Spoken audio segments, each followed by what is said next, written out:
Thank you, Mr. Chairman. Dr. Call, I want to begin by thanking you for your willingness to serve. You've been nominated to one of the most senior positions in the Pentagon, and you previously served in high positions in the Obama administration. But to be clear up front, from a policy perspective, I don't think there's much that we're going to agree on, as we discussed on the phone last week. Now, regarding our discussion last week, we had a conversation. Apparently, someone who was listening went into the press and claimed that you and I, and we're quoting you, quoting him, quote, said all the right things and may have flipped Inhofe and his concerns. First, I think it's pretty clear that we had significant disagreements, so I'm not sure how you got that impression, or he got that impression, or who it was. And second, and most importantly, I'm disappointed that a slanted view of our conversation was shared with the press. There's no reason for that. On our call, I told you that I would have a hard time supporting your nomination because of your previous policy positions unless you've learned from some of the mistakes that you've made, which I'll point out. But I also told you that I can work with people with whom I disagree, and people are always talking about that with me and Barbara Boxer. We got more stuff done than any other two people. We didn't agree on anything except infrastructure, but it worked. I understand that my committee staff has gotten assurances that this leak didn't come from you, but it didn't come from me either, so who did it come from?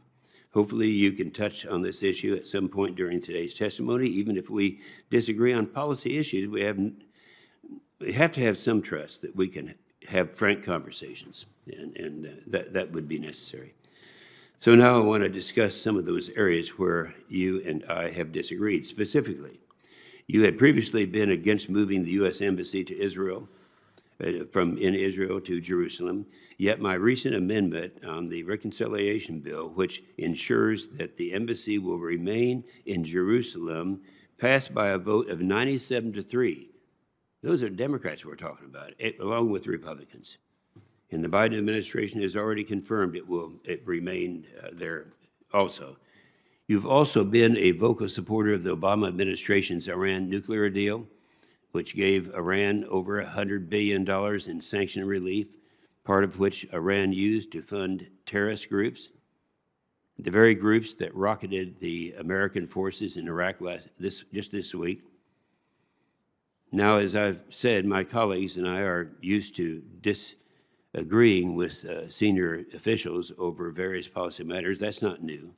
We had a very good hearing on Tuesday about global security and challenges and strategy. At this hearing, H.R. McMaster said something about our foreign policy that I think is really important. He said, and this is a quote, he said, we need to adopt a nonpartisan long-term approach to foreign policy focused on competitions important to our nation's security, prosperity, and influence in the world. Great statement. What concerns me here is that hyper-partisanship, especially in regards to our national security, is inappropriate for a position of Undersecretary of Defense for Policy. We're talking about the number 3 position. We've seen this before, even with the previous administration, when the committee rejected a nominee in part due to his prior statements and hyper-partisanship. The position of Undersecretary of Defense for Policy requires a leader with judicious temperament and sound judgment. National security is too important for partisan politics. Unfortunately, in the past, in many cases, your public policy positions have been couched in partisan politics rather than fact-based analysis. I'll give you just a few examples, because I expect my colleagues will have other examples. I'll just give you 2 here. You downplayed the threat of Russia when Mitt Romney highlighted it during the 2012 election, and then alleged numerous conspiracy theories regarding President Trump's ties to Russia following the 2016 election. Next, you appeared to promote a fabricated Steele dossier which contains ludicrous and unsubstantiated accusations against President Trump.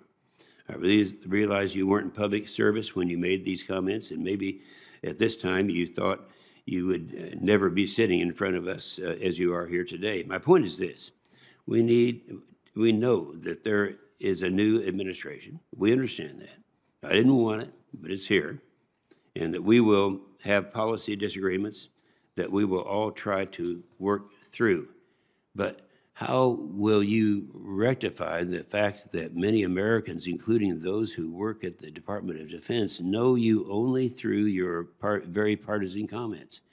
How can we be confident that you will be a model of nonpartisan policy analysis, which is what the job requires if you're confirmed?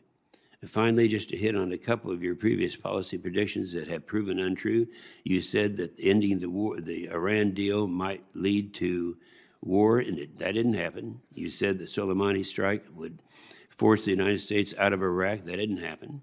You wrote that it would be difficult to prevent a massive war on the Korean Peninsula in 2018. That didn't happen. You said that moving the U.S. Embassy to Jerusalem would harm relations to Arab states, and in fact, Arab-Israeli relations have never been better. So here's what I hope you'll address during the hearing. What prior assumptions have you reconsidered? Where do you stand on these matters now, and how will you comport yourself in the position as Under Secretary of Defense Policy if you are confirmed?